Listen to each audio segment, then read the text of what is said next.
As I mentioned with the panel a little earlier in the program, we've seen some pretty amazing scenes in the cities of China over the past week, with protesters of all ages taking to the streets angry about zero COVID policies, including those perennial lockdowns. And don't think for a second the West, including Australia, will not be impacted by the ripple effect from China's COVID predicament. This weekend, for example, Apple announced plans to shift its iPhone manufacturing operations out of China and into countries such as Vietnam and India, all because of the critical shortage of available workers. They're locked up at home, literally, and supply chain stoppages. To talk about the impact heading our way this Christmas, I'm joined now by Angus Sedgwick, the CEO of leading Australian funding solutions company OptiPay.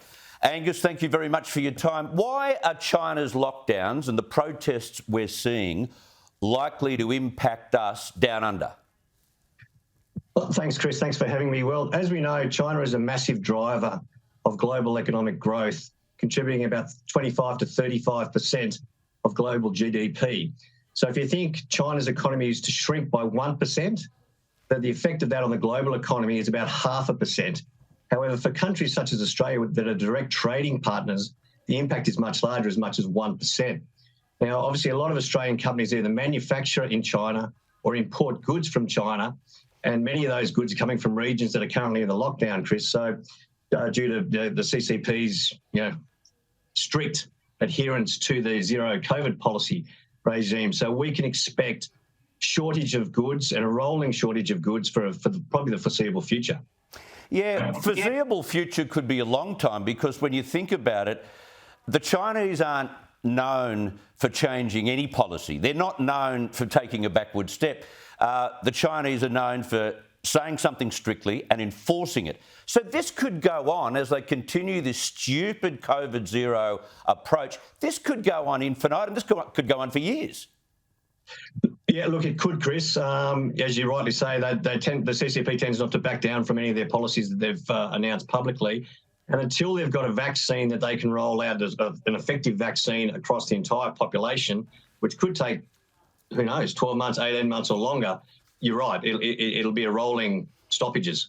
So what kind of things are we going to have to go without with? Are we talking produce? Are we talking the things that we would normally purchase at holiday time, Christmas time? Less so produce, but obviously any goods that are coming in from China. I mean, ironically, the supply chain issues that the world's faced for the last 12 to 18 months play into our favour a little bit here, because the big retailers have, knowing that was coming and Christmas was coming, have obviously been stockpiling inventory.